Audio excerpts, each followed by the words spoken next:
नमस्कार गायस, कसे आहात? आज आमच्या घरी फणसांच्या बियांची आणि जवळ्याची भाजी बनवणार आहे, जी आमच्या कोकण साईडला खूप फेमस आहे आणि जी चवीला सुद्धा खूप स्वादिष्ट लागते. तर आज मी तुम्हाला ती कशी बनवायची ते दाखवणार आहे. चला जाऊया. आता आपण फणसांच्या बिया साकटून घेतल्या आहेत आणि त्याच्यावरच्या साली काढून घेतल्या आहेत. आता आपण याच्यामध्ये थोडंसं मीठ आणि उकळण्यापुरती पाणी टाकणार आहोत. मी याच्यात बिया डुबतील इतकं पाणी टाकून घेतलं आहे. आता याच्यात आपण 1 चम्मच मीठ टाकूया. मीठ वगैरे आणि पाणी वगैरे सगळं व्यवस्थित टाकून आता मी कुकर लावून घेतला आहे. ह्याला आपण आता 4 शिट्या घेणार आहोत. नमस्कार मंडळी. तर आता आपल्या ज्या फणसाच्या बिया आपण उकळीशी ठेवलेल्या आता उकळून झालेल्या आहेत, हे बघू शकता तुम्ही. आणि आपण आता रेसिपीसाठी लागणारे साहित्य घेतलं आहे. त्यात आहे कांदा, 1 कांदा चिरून घेतला आहे बारीक, 2 टमाटर, कोथिंबीर, मिरची, आलं लसूण पेस्ट आणि आमसूल. आता आपण कढईत तेल टाकून घेतले आहे. आता याच्यात आपण कांदा टाकूया आणि थोडासा चांगला गोल्डन होईपर्यंत फ्राय करूया.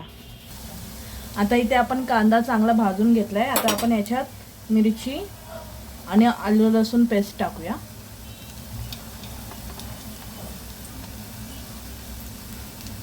हे चांगलं मिक्स करून घ्यायचं आहे.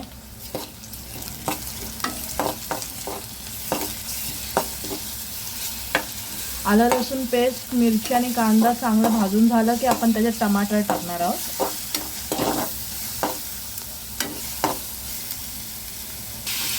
आता आपला कांदा वगैरे सगळं भाजून झाल्यानंतर आपण टमाटर आणि आमसूल टाकून दिलं आहे. त्याच्यामुळे भाजीला चव चांगली येईल आणि थोडासा आंबटपणा पण येईल. आता आपण यात मसाले टाकणार आहोत. 1.5 चम्मच तिखट,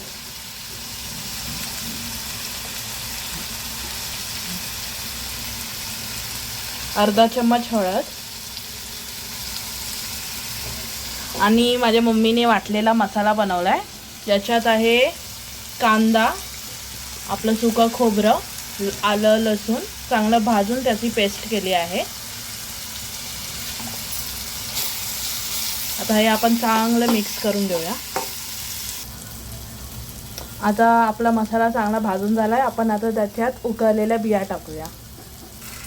बियांचं आणि मसाल्याचं चांगलं मिश्रण करून घ्यायचं आहे, ज्याच्यामुळे चव चांगली लागते भाजीला.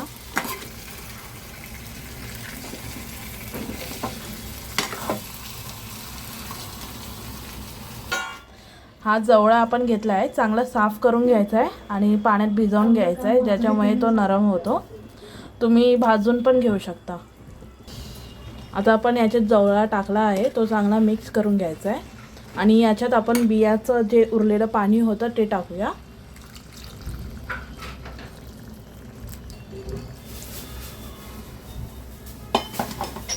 यात आता आपण मीठ टाकतोय.